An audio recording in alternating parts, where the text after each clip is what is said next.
Hey guys, it's Robert Gardner with the Robert Gardner Wellness Podcast.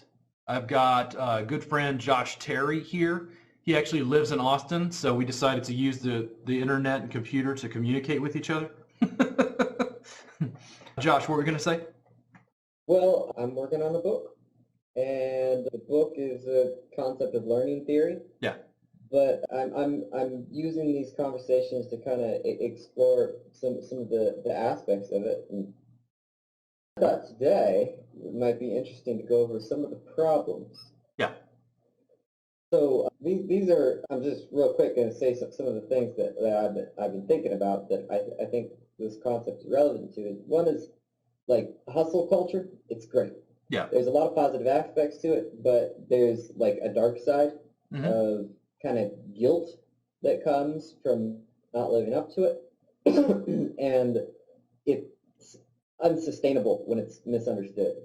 I'm talking to more and more people that are capable of getting something done and struggling constantly, even if they achieve something fairly significant in their lives. And what I'm noticing with somebody that's at a high level of success or they're just beginning, there's a mistranslation that they do of the hustle culture. Just easy to do. Most people mistranslate it to, work, hustle all the time, never stop. And they push constantly. And when you push constantly, like when you're constantly redlining behavior, you never have a chance to heal. You never have a chance to recover. You can get stronger in some ways, but your overall self, I've found, tends to be worn down over time. And a really obvious example of this is the bodybuilder.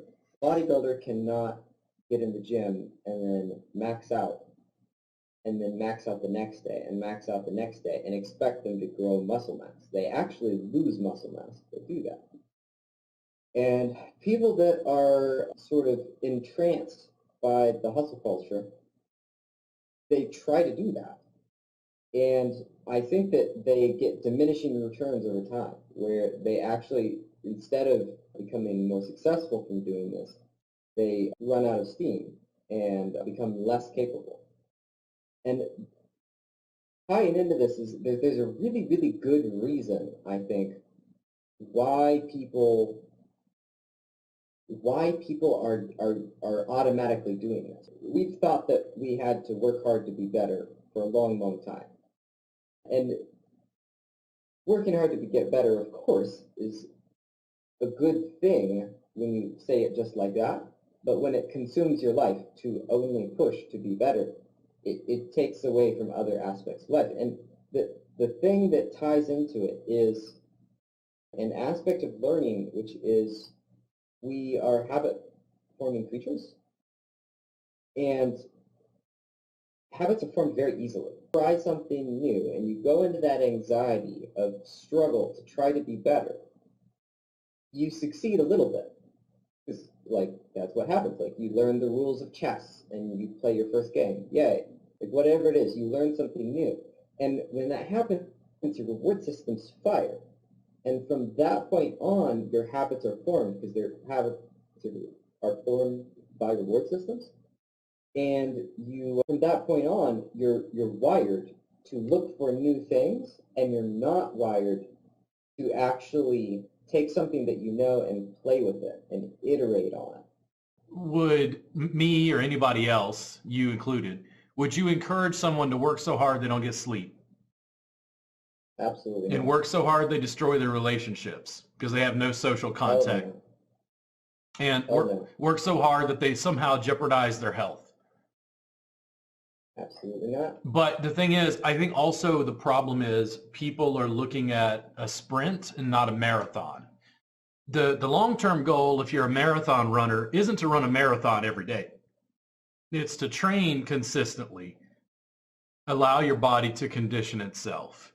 run miles and miles and miles so that when you finally decide to run the 26, I think, plus miles that it is a marathon, that your body can easily do that.